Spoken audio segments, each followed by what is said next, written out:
Taciturn. This is my company. You can't tell me what to do. You are trying to ruin everything. I am not trying to ruin everything. Amara Lewis, a brilliant black woman who built Hamilton State Bank from scratch, walks into a boardroom expecting to celebrate expansion, but instead faces betrayal as the all-white male board forces her out. Under the disguise of optics and stability, humiliated and escorted out of her own office, she confronts the silence of colleagues and the complicity of her mentor, realizing how systemic racism hides behind polite language. But when her fierce lawyer, Renee, and a powerhouse legal team gather evidence of bias, the story shifts. Secret emails and coded phrases like "too urban" and "her face sends the wrong signal" surface in court, exposing the board's racism. Dialogue crackles as Amara testifies, dismantling their lies with dignity and truth, until the jury delivers a crushing verdict against the bank. Refusing to return to the empire that betrayed her, Amara launches the Justice Trust, a new financial institution built on equity, proving that, though the board tried to erase her, their arrogance only amplified her power, turning humiliation into history and betrayal into poetic justice.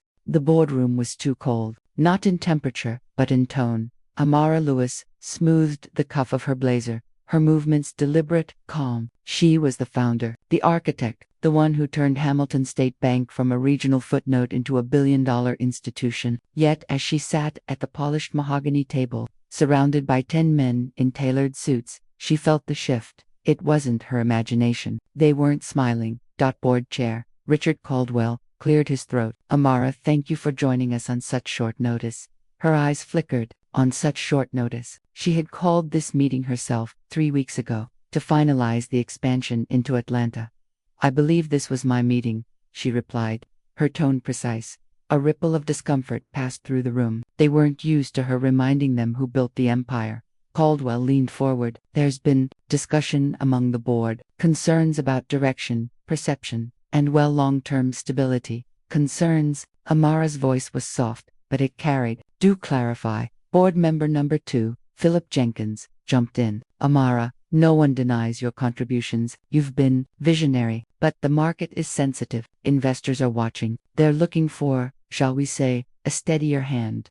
Her jaw tightened. "A steadier hand than the one that doubled this bank's assets in 6 years." Silence, the kind of silence that dripped with unspoken truths. Caldwell again. "This isn't personal. It's about optics, about how we are perceived in the broader financial community." Amara shot back. "Optics? That word again. Say what you mean." The men exchanged uneasy glances. No one wanted to say it outright, that she was too much, too direct, too visible, too black for their polished old money image of banking. Philip coughed. "The truth is, certain clients are uncomfortable. They've expressed concerns. You have to understand, perception matters." Her lips curved into something between a smile and a blade. "Perception? So you're telling me wealthy white clients don't like their bank being led by a black woman, and instead of challenging their bias, you're validating it?" The room froze. No one answered. Board member number 3, an older man named Wallace, finally muttered, "It's not just that. There's tension among staff, a sense that leadership needs softer edges."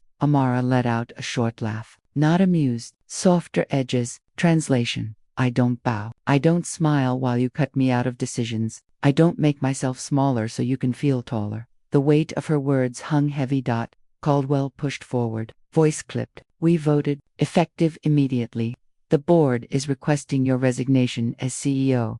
You will remain recognized as founder, of course, and compensated accordingly." Amara stared at them, each face, each coward who had built careers on her brilliance, now erasing her with practiced politeness. "You're forcing me out of my own bank." Caldwell adjusted his cufflinks. "It's in the best interest of Hamilton State." Her chair scraped back as she rose, slowly, controlled. "You can dress it up however you like. Call it strategy, call it optics, but history will call it what it is. Racism wrapped in boardroom etiquette." Silence again. No one dared meet her eyes. She turned to the door. "This conversation isn't over, not by a long shot."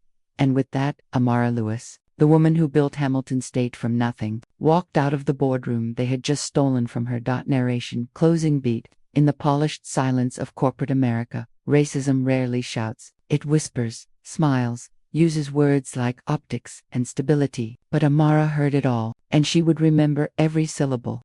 The office lights were dim, as if the building itself sensed what had happened. Amara found Harold Whitman in his glass-walled corner suite. He had been her mentor, once gray hair, commanding voice, the first to tell her she had the sharpness to survive in banking. Now, he wouldn't meet her eyes. Amara spoke first. "You knew, didn't you?" Harold exhaled, adjusting his glasses. "Amara, things moved quickly. I tried to slow them down." Her laugh was sharp. "Slow them down? They voted me out of my own company, Harold, my own bank, and you sat there, silent." Harold's voice lowered. "I warned you. I told you the board was uneasy with your style." "Uneasy," she repeated, her tone slicing. "That's the word they use when they can't say black woman in power." Harold's shoulders slumped. "It's more complicated than that." "No," Amara said firmly. "It's exactly that. You taught me the language of this game. Harold, you taught me to read the pauses, the looks, the words they don't say. And you still expect me to believe this was about style." He finally looked at her. "Amara, I've been in these rooms for 40 years. I've seen what happens when someone pushes too hard. You can't fight the system from the inside without cost." She stepped closer, eyes burning. "I wasn't pushing too hard. I was building something bigger than them. And you, of all people, you let them erase me." Harold's voice cracked. "I couldn't stop it." The words hung between them, weak, final. Amara shook her head slowly. "You didn't try." For a moment, silence. Only the hum of the air vents filled the space.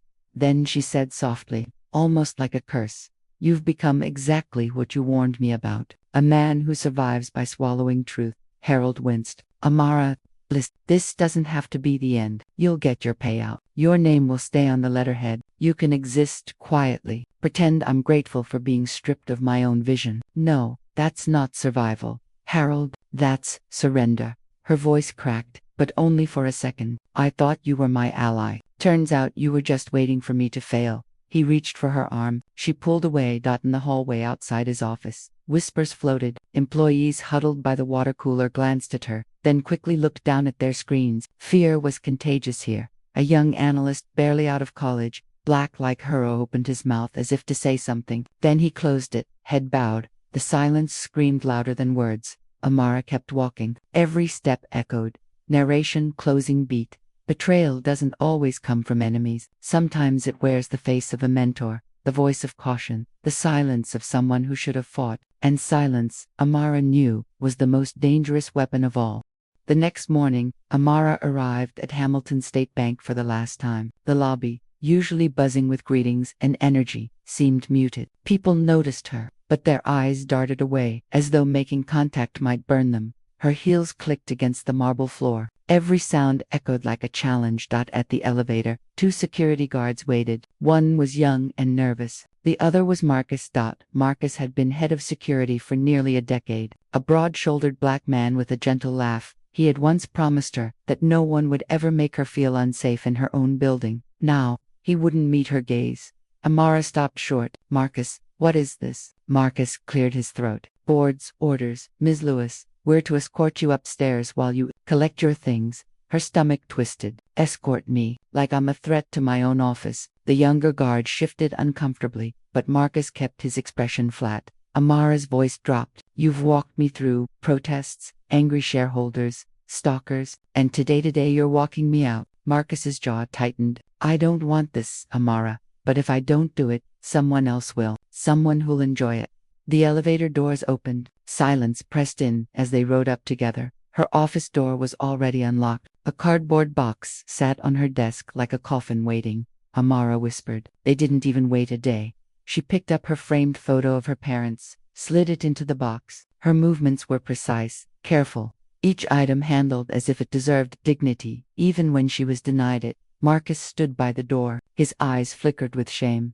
Amara broke the silence. "Do you know how it feels to build a kingdom, only to be dragged out of it like a trespasser?" He swallowed. "Yes, more than you think." Their eyes met. For a moment, there was no board, no orders, just two people carrying the weight of systems that crushed and silenced. Amara said quietly, "They made you part of it." Marcus's voice cracked. "I've got kids, a mortgage. You know how it is." She didn't answer. Instead, she packed the last folder into the box and closed it firmly. As she stepped into the hallway, employees froze. The whispers started again, hushed, cautious. A receptionist pretended to shuffle papers. An analyst buried his head in spreadsheets. Fear coated the air. But one voice broke through. A young black employee, maybe 23, called out softly as she passed. Ms. Louise. Amara paused. He looked terrified, glancing at the guards, then back at her. He slid a folded note into her hand. Thank you, he whispered, for showing me it was possible. The elevator doors closed before she could answer.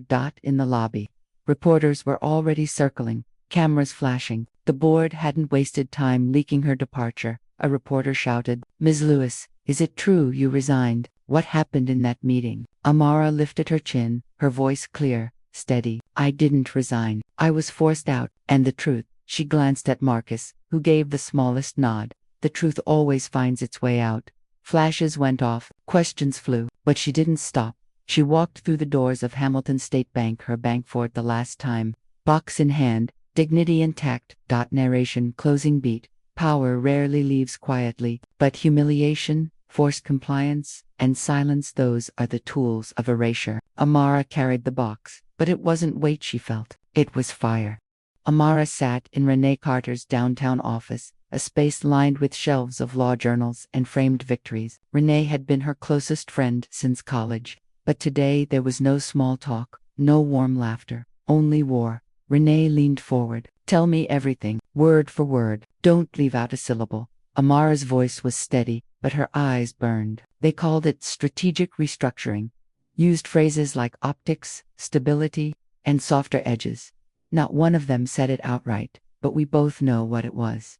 Renee scribbled notes, coded language, classic. They'll deny it means what it means, but courts know how to read between the lines if we force them. Amara shook her head. They've already spun it to the press, leaked a statement that I resigned voluntarily. Renee smirked. Then we'll spin it back, but not with press releases, with evidence. She pressed a button on her desk phone. A moment later, 3 lawyers entered. Deshaun Mitchell, corporate litigator, sharp suit, sharper tongue. Maria Torres, employment law expert, eyes like scalpels. Elliot Graham, strategist, calm and methodical. Renee gestured. This is your war council. They don't play fair, and neither do we. Deshaun spoke first. Boardroom ousters happen all the time, but the pattern, hear this, is discrimination dressed in corporate clothes. If we pull records, I bet we find memos, emails, things they thought would never see daylight. Maria leaned in. And the timing, right before the Atlanta expansion. Convenient. That kind of growth would have cemented your legacy. They couldn't let the first black woman CEO in state banking history expand across the South. Amara clenched her fists. They want to erase me, make me a footnote in a story I wrote. Elliot spoke calmly. Then we make their erasure impossible. Lawsuits aren't just about damages, they're about discovery. Once we file, every email, every text, every whispered conversation they thought was private becomes ours. The air crackled. Amara asked quietly, What do you need from me? Renee's eyes blazed. Your memory, dates, phrases, anything. Did they ever exclude you from key meetings? Did anyone ever imply you weren't the right image for the bank? Amara's jaw tightened. All the time. They used words like urban, or they'd tell me to let the men handle the investor dinners. Subtle, until you put it together. Maria tapped her pen. Pattern of bias. Textbook case. We framed this not just as wrongful termination, but systemic racial discrimination tied to economic sabotage. Deshaun grinned. Juries eat that up when you have receipts. Amara exhaled, her chest rising with something she hadn't felt since the boardroom betrayal. Hope. She said firmly, I don't want a settlement. I don't want hush money. I want the truth on record. Renee smiled, sharp as a blade. Then that's what we'll give you. We'll drag their polite little empire into the sunlight. For a moment, the room was silent, heavy with determination. Then Elliot broke it with his measured voice. Elliot, they think they ended you, but what they really did was set the stage for their own exposure. And exposure, in their world, is death. Amara leaned back, her fire steady now. Then let's kill them with light. Narration, closing beat. The board thought they had won, but in polished offices across town, a fire was lit, one that would burn through every email, every meeting note, every whispered slur, hidden behind polite smiles. And Amara was no longer alone. The conference room smelled of victory. At least, That's how Richard Caldwell carried himself, Tylucent, whiskey glass in hand, as though the war had ended before it began. Around the table, the remaining board members exhaled relief. Caldwell raised his glass to stability, to restoring this institution's reputation. Philip Jenkins chuckled. And to finally having a board that speaks with one voice.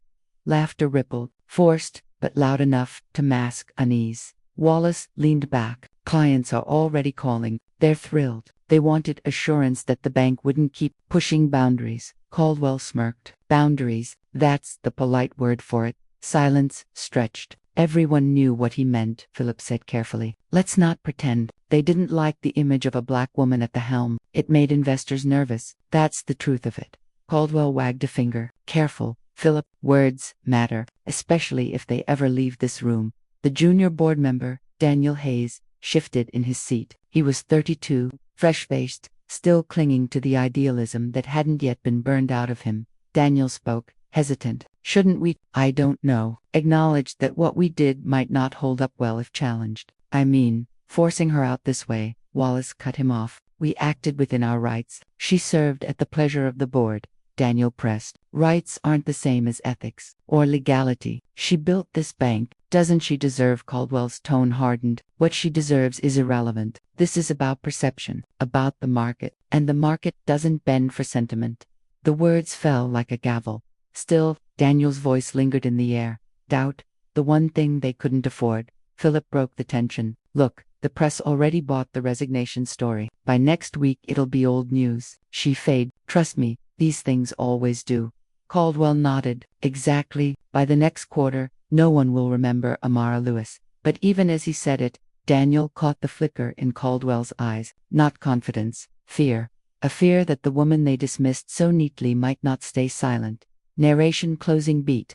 Behind closed doors, racism doesn't scream. It congratulates itself, pours whiskey, calls betrayal strategy. But arrogance has cracks, and cracks let in light. And Amara's fire was already burning.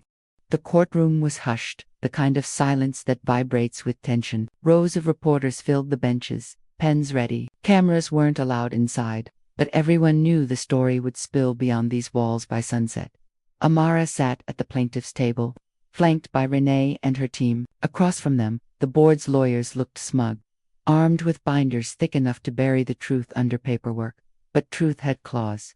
Judge Alvarez entered. All rise. With scraped. Everyone stood. When the judge sat, the trial began. Defense counsel, Jonathan Price, opened smoothly. Ladies and gentlemen, this case is simple. Ms. Lewis was not removed because of her race or gender. She was removed because her leadership was erratic, volatile, and detrimental to shareholder confidence. The board acted responsibly. The end. He smiled, polished and sure. Renee rose slowly, her voice steady. This case is simple, indeed. A black woman built $1 billion bank from scratch. The board forced her out, using words like optics, softer edges, and stability. They never said black, never said woman. But racism doesn't always use blunt words. Sometimes it wears a suit. Murmurs rippled through the room. Testimony began. Caldwell took the stand first. Renee. Mr. Caldwell, in the meeting where you forced Ms. Lewis out, did you or any board member question her financial performance? Caldwell shifted. No, performance wasn't the issue, Renee. In fact, under her leadership, assets doubled. Correct. Caldwell sighed. Correct. Renee leaned in. So, performance wasn't the problem. What was? Caldwell, leadership style, public perception. Renee, perception. That's a flexible word, isn't it? Can mean anything you want it to mean, including race. The defense objected. Speculation. Judge Alvarez, sustained. Counsel, rephrase. Renee nodded. Mr. Caldwell, did any clients express discomfort specifically because Ms. Lewis is a black woman? Caldwell froze. I can't recall exact phrasing. Renee's voice sharpened. Then let me remind you. Exhibit B. She held up an internal email. The projector flickered to life. Words filled the screen. Several clients are uneasy with Amara's image. To Urban, not the right optics for expansion. Gasps filled the courtroom. Caldwell's face drained of color. Renee pressed. To Urban. That came from a board discussion, didn't it? Caldwell stumbled. It was. Shorthand. Poor wording. Renee's eyes narrowed. No, Mr. Caldwell. It was racism. Sanitized for corporate minutes. Next came Wallace, Renee. Mr. Wallace, did you tell colleagues that Ms. Lewis needed softer edges? Wallace shifted uncomfortably. It was about interpersonal dynamics, Renee cut in. Or was it about making her smaller so you could feel taller? About demanding she play nice while you stripped her of power? Defense, objection. Judge Alvarez, overruled. Witness may answer. Wallace's lips thinned. He didn't answer. Finally, Amara took the stand. The room leaned forward as she swore in her hand steady. Renee asked softly, Ms. Lewis, what was it like to hear your board, your own colleagues, say these things? Amara met the jurors' eyes one by one. It was like watching thieves break into a house I built. They didn't question the foundation. They didn't question the structure. They just didn't like the fact that the owner didn't look like them. The jurors sat frozen, absorbing every word. The defense tried to tear her down. Price paced, Ms. Lewis, isn't it true you had conflicts with staff? That employees described you as demanding, even intimidating? Amara's gaze was unflinching. Demanding excellence isn't intimidation. Expecting respect isn't conflict. Men in this industry are called visionaries for the same behavior. Price smirked. Perhaps, but don't you think perception matters? Amara leaned forward. Perception matters when it's weaponized against you. When it says a black woman must be twice as perfect to be considered half as competent. The words struck like thunder. Even the court reporter paused. Narration closing beat. The courtroom had become a stage. The board tried to paint Amara as unfit, emotional, too much, but every document, every testimony, every answer stripped away their mask, and beneath the mask was the rot they could no longer hide. The courtroom was already tense when Renee rose again, but this time her steps carried a weight that made even the defense shift uneasily. She set a thick folder on the podium. Renee's voice was calm. Your Honor, with the court's permission, we'd like to introduce new evidence obtained through discovery. Judge Alvarez, proceed. The projector flickered to life again. This time, not a single email but a chain. Lines of text filled the screen. Messages between Caldwell, Philip, Wallace, and others. Message 1 from Philip. We need leadership that reassures old money clients. Amara's background doesn't fit the image. Message 2 from Caldwell. Agreed. Optics are critical. Expansion with her face leading it will send the wrong signal. Message 3 from Wallace. We should move quickly. If Atlanta happens, she'll be untouchable. Too much visibility. Too urban. The room gasped. Reporters scribbled furiously. Renee turned to the jury. These are not This is strategy. Racism dressed as corporate concern. They didn't remove her because she failed. They removed her because she succeeded. Defense attorney Price jumped up. Objection. These are taken out of context. Renee shot back. Then by all means give us the context. Explain how her face sends the wrong signal is anything but racism. The objection died in the air. Amara sat still, her hands folded, but her pulse thundered. The lies that once whispered behind boardroom doors now screamed in public. Renee gestured toward Amara.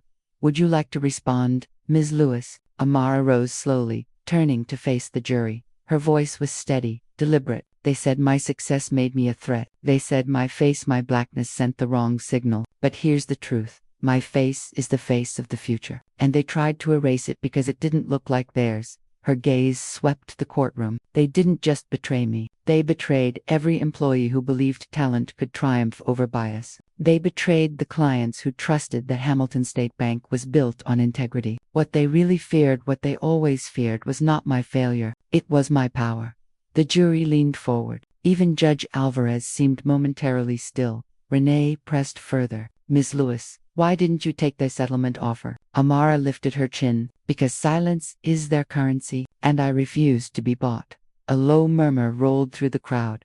On the defense side, Caldwell's composure cracked. Sweat dotted his forehead. Wallace shifted, tugging at his tie. Philip scribbled frantically at his legal pad. But no words could undo what the screen revealed. Narration beat.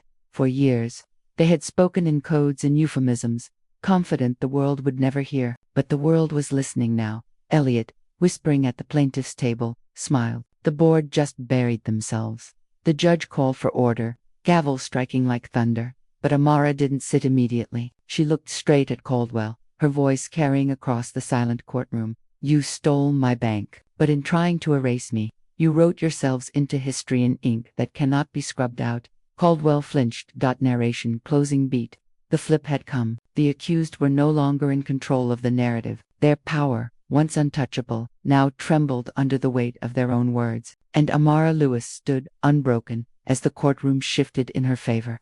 The jury filed back into the courtroom after only 4 hours of deliberation. Their faces were unreadable, but the charged silence told its own story. Amara sat tall, Renee steady at her side. Across the aisle, Caldwell dabbed sweat from his brow. Wallace stared at the floor, and Philip clutched his pen as if the right note might save him. Judge Alvarez cleared his throat. Madam Foreperson, has the jury reached a verdict? Foreperson, we have. Your Honor. The word struck like a drumbeat. Clerk read aloud, in the case of Amara Lewis versus Hamilton State Bank, we find in favor of the plaintiff on all counts. Gasps broke out. Reporters scribbled furiously. Clerk continued. Damages awarded, $45 million in compensation, plus punitive damages of $75 million. Caldwell's face collapsed. Wallace whispered a curse under his breath. Philip dropped his pen. Judge Alvarez banged the gavel. This court is adjourned. The sound echoed like a death knell.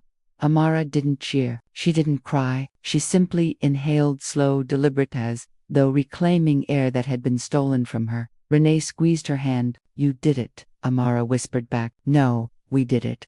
Reporters swarmed the courthouse steps. Microphones thrust forward. Reporter 1. Ms. Lewis, do you feel vindicated? Amara, this was never about vindication. It was about truth. And truth won. Reporter 2. What happens now? Will you return to Hamilton State Bank? Amara's eyes flashed, her voice resolute. No, I don't return to cages once I've seen them for what they are. I'll build again, but this time, the foundation will be justice. The crowd erupted with questions, but Amara walked on, Renee and the team surrounding her like armor. A week later, headlines screamed across the nation. Board exposing racism scandal. Hamilton State stock plummets after discrimination verdict. Amara Lewis announces new equity-based financial institution inside the bank's ivory tower. Chaos reigned. Investors fled. Caldwell resigned in disgrace, his reputation permanently stained. Wallace faced additional lawsuits for discriminatory practices. Philip's career imploded. His name synonymous with too urban, the empire they had built on arrogance, cracked wide open. Meanwhile, in a small press conference hall across town, Amara stood before cameras again, this time, not as a fallen CEO but as a founder reborn. Behind her, a new logo gleamed, the Justice Trust. Amara addressed the room. This is not just a bank, it's a movement, a financial institution that refuses to gatekeep opportunity, where Black entrepreneurs, women, immigrants, and every overlooked voice will find not just loans but partnership, where equity isn't charity, it's principle. Her voice deepened. They tried to end me. Instead, they sparked something greater. My legacy will not be survival, it will be transformation.